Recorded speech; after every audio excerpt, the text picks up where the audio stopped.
कि हाम्रो गाविसले इन्जिनियरिङ क्षेत्रमा मास्टर डिग्री चलाइरहेको छ। यो गाविसले निकै गौरव गर्नुपर्ने कुरा हो र गाविसले गौरव गर्नु भनेको यहाँहरूले पनि गौरव गर्ने कुरा हो। र आज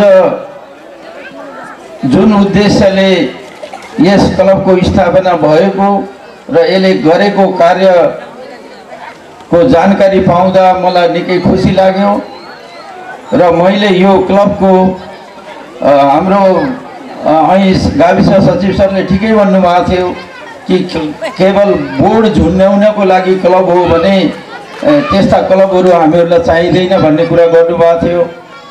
त्यो एकदम सही कुरा गर्नुभएको र अघि लक्ष्मण खनाल सरले पनि यस क्लबले गर्न सक्ने कुराहरू जो सबभन्दा अहिले निकै टटकारु रूपमा समस्याको रूपमा हाम्रो समाजमा देखिरहेको लागु पदार्थको जुन अहिले युवाहरूमा जुन सेवन गर्ने प्रवृत्ति देखिरहेका छौँ, यो प्रवृत्तिलाई हामीहरूले रोकथाम गर्ने होइन भने र यतातिर हामीहरूले विशेष ध्यान दिँदैनौँ भने यसले हाम्रो समाजलाई भोलि कस्तो बनाउँछ भन्ने कुरा हामीहरूले कल्पना गर्दा पनि हामीहरूलाई डर लाग्छ।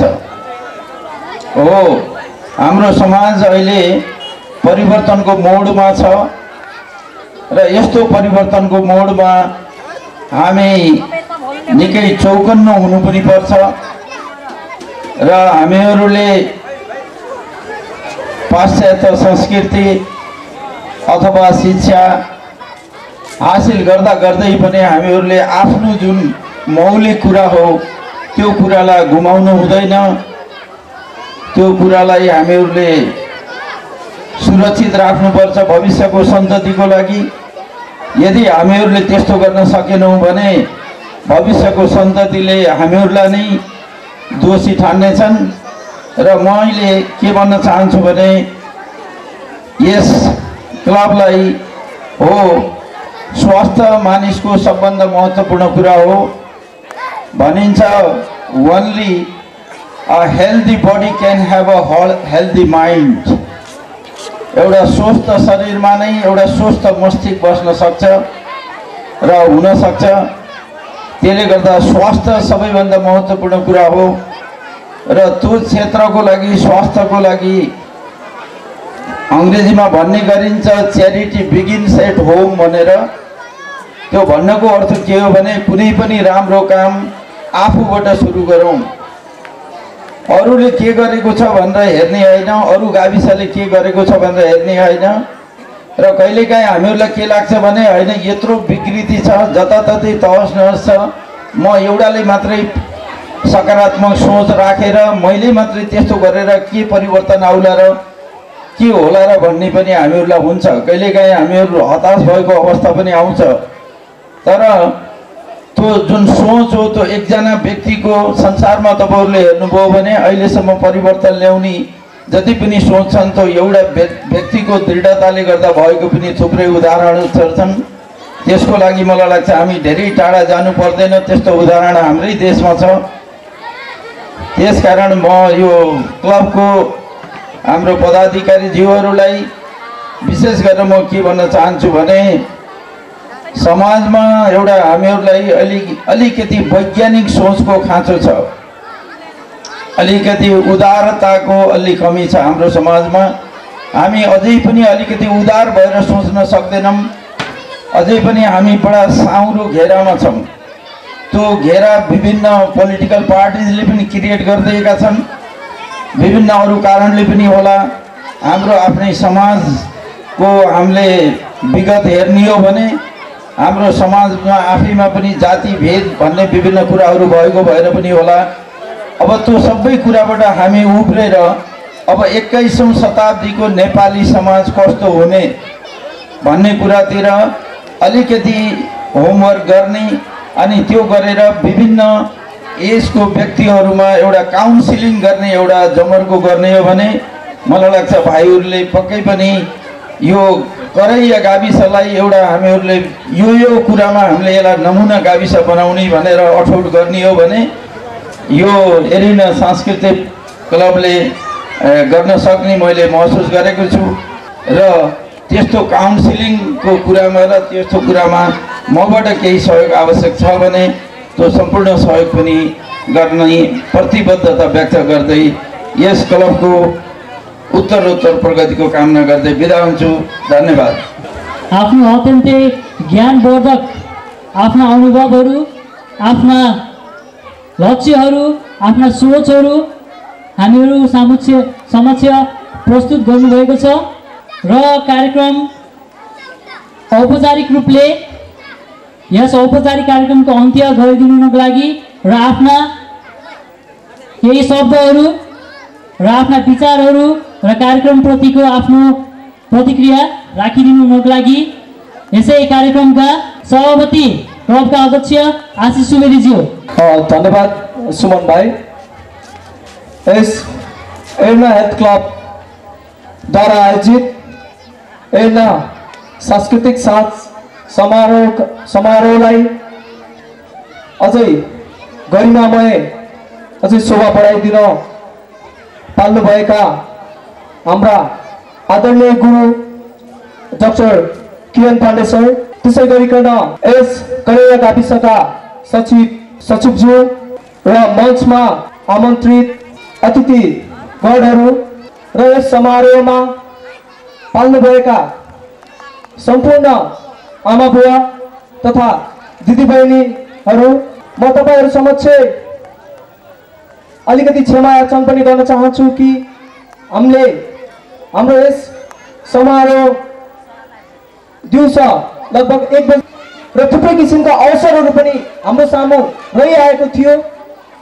हामीले 4-5 वर्ष अगाडि यस क्लबलाई स्थापना गर्दाखेरि हामीले अलिकति त्यो उमेरको दोष अथवा हाम्रो विवेकमा अलिकति म्याच्योरपन नआएको हुँदाखेरि हामीले जति जुन हिसाबले सशक्त ढङ्गले हामी युवाहरू जुन सङ्गठित भएर यस समाज रूपान्तरणका निम्ति जुन यहाँ हाम्रा अभिभावकहरूले जुन अपेक्षा गरे अनुसारको हामीले काम गर्न सायद सकेनौँ, त्यो त एउटा समीक्षाकै विषय रहेको छ। त्यही पनि हामी युवा वर्गहरू हाम्रो यो संसारमा कोही कसैको पनि एक्लो, कसैको पनि एकल व्यक्ति, कसैको पनि अस्तित्व खासै हुँदैन। सङ्गठन नै एउटा धन हो, त्यसलाई नै आत्मसात गर्दै हामीले यो एउटा एरिना हेल्थ क्लब सङ्गठित गर्यौँ, जसद्वारा हामीले सबैभन्दा मुख्य स्थानमा हामीले चाहिँ यो समाजका सम्पूर्ण स्वास्थ्य सम्बन्धी जनचेतना लगायतका थुप्रै स्वास्थ्य सम्बन्धी हामीले थुप्रै काम कारबाहीहरू गर्दै आएका छौँ। यो तपाईँहरूलाई अवगत नै छ। जस्तो कि हामीले 3 महिनामा ब्लड डोनेसन गर्छौँ, त्यसै गरिकन थुप्रै खाले स्वास्थ्य शिविरहरू पनि, निःशुल्क स्वास्थ्य शिविरहरू पनि हामीले चलाउँदै आएका छौँ। जस्तै दन्त शिविर, आँखा शिविरहरू हामीले चलाउँदै आएका छौँ र हाम्रो मुख्य नारा नै छ कि स्वस्थ मानिसले नै समाजमा परिवर्तन ल्याउन सक्छ भन्ने। हाम्रो आदरणीय गुरु किरण सरले पनि भन्नुभयो कि स्वस्थ मान्छेको नै एउटा मस्तिष्क स्वस्थ हुन सक्छ। यस समाज रूपान्तरणको निम्ति, अगाडि बढ्नको निम्ति, उहाँहरूको सहकार्य गर्नको निम्ति हाम्रो एरिना हेल्थ क्लब एकदमै तत्पर छ। सम्पूर्ण युवाहरूलाई यही आह्वान गर्दै र हाम्रो भर्खरै हाम्रो नजिक आइरहेको शुभ दीपावलीको अवसरमा हाम्रो सम्पूर्ण एरिना हेल्थ परिवार र मेरो व्यक्तिगत तर्फबाट यहाँहरू समक्ष शुभकामना टक्राउन चाहन्छु र यस औपचारिक कार्यक्रमको समापन गर्न चाहन्छु। हस्त, धन्यवाद। नमस्ते सम्पूर्ण उपस्थित प्यारा दर्शकहरूलाई। हाम्रो औपचारिक कार्यक्रम सकिसकेको छ। अब अनौपचारिकको कार्यक्रमको सम्पूर्ण जिम्मा लिएर म स्टेजमा आइसकेको छु। सर्वप्रथम हाम्रो श्रद्धेय गुरु किरण सरलाई धेरै धन्यवाद दिन चाहन्छु। टाढाबाट हामीलाई माया गरेर हाम्रो कार्यक्रममा उपस्थित भइदिनु भयो, लगायत हामीलाई मार्गदर्शन गर्ने हाम्रा अतिथिहरू उपस्थित हुनुभयो। गाविस सचिवज्यू उपस्थित हुनुभयो र हाम्रो गाउँकै पहिलेदेखिकै शुभचिन्तक हाम्रो लक्ष्मण अङ्कल, शिवराम दाई र सम्पूर्ण हामीलाई माया गर्ने महानुभावहरूको उपस्थितिलाई हामीले एउटा ऊर्जाको रूपमा लिएका छौँ। तसर्थ आजको साँझ एरिना सांस्कृतिक साँझलाई सङ्गीतले सजाउने पाछ भने अवश्य गर्छु। खुसीको कुरा, काठमाडौँबाट राष्ट्रिय कलाकार शशाङ्क कडेलको टिम आइसकेको छ। हाम्रो कक्षमा आफ्नो गीत प्रस्तुत गर्नको लागि कुरेर बसिरहनु भएको छ र सँगसँगै थुप्रै स्कुल तथा क्लबहरूको नृत्य छँदैछ। अब अलिकति रमाइलो गरौँ, अलिकति साङ्गीतिक गरौँ। क्लब परिचय फेरि पनि म दिँदै जानेछु। तसर्थ हास्य व्यङ्ग्य कविता प्रस्तुत गर्दै हुनुहुन्छ हाम्रो प्रदीप नगरको सक्षम हास्य व्यङ्ग्य कलाकार लेखनाथ गौतम। नमस्कार नमस्कार नमस्कार। तपाईँहरूको साथी लभली लेखनाथ गौतम, सानो नेता, धेरै होइन थोरै पढेको फेरि हाम्रो देशका नेता त कति पढ्यो। मैले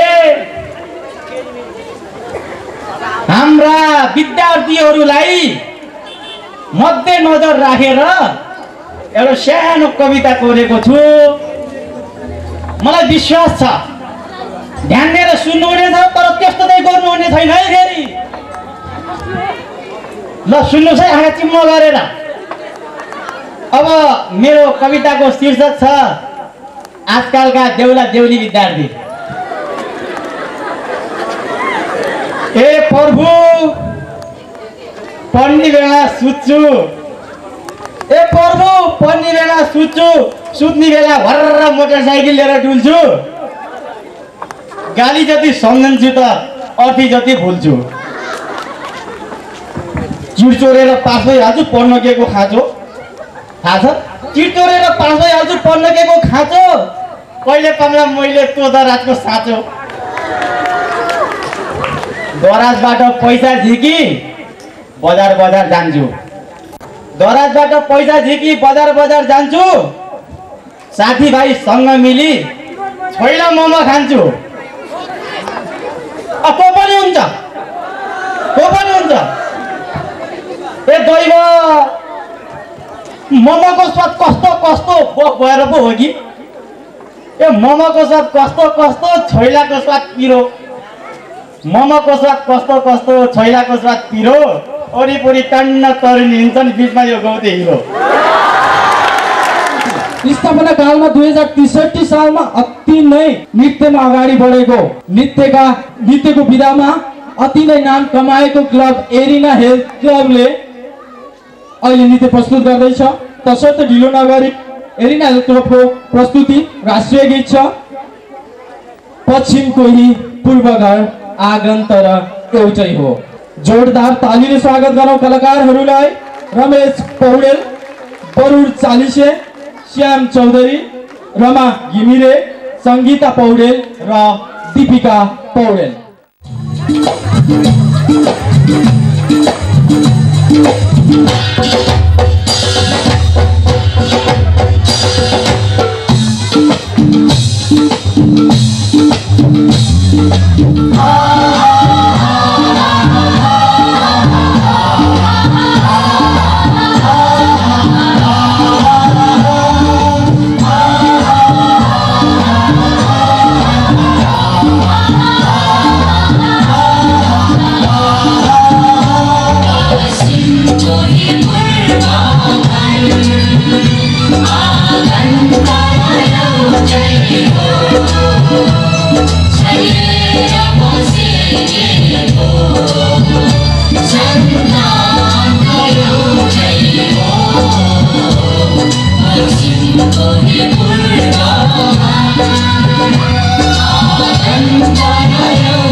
हिमालकै जलधारा एउटैको छ नाम गति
म त पहाडकी छोरी भन्ने गीतमा नृत्य प्रस्तुत गर्नको लागि सीता खनाललाई म स्टेजमा निमन्त्रण गर्दछु।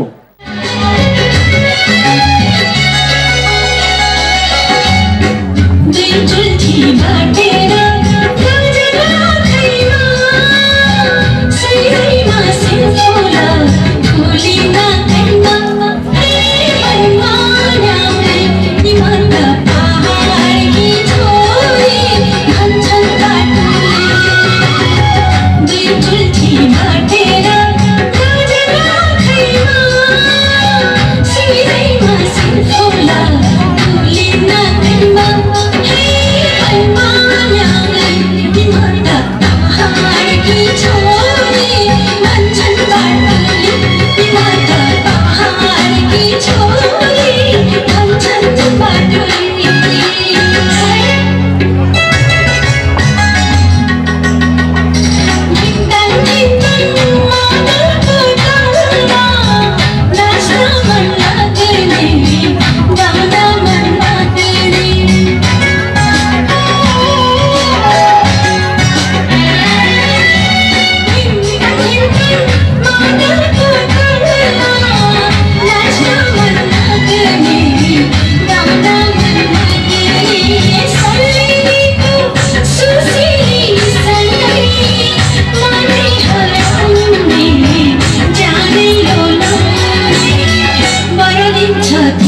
भन्ने ग्रेसी सिंहलाई पनि तयार हुन अनुरोध गर्दछु।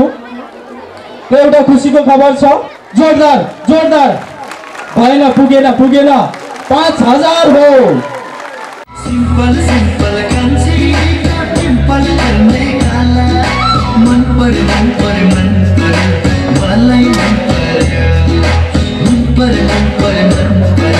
साह्रै मन पर्यो।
नवज्योति बोर्डिङ स्कुलको प्रस्तुति थियो दिल हो मेरो दिल भन्ने गीतको बोलमा ग्रेसी सिंह नृत्य गर्दै हुनुहुन्छ।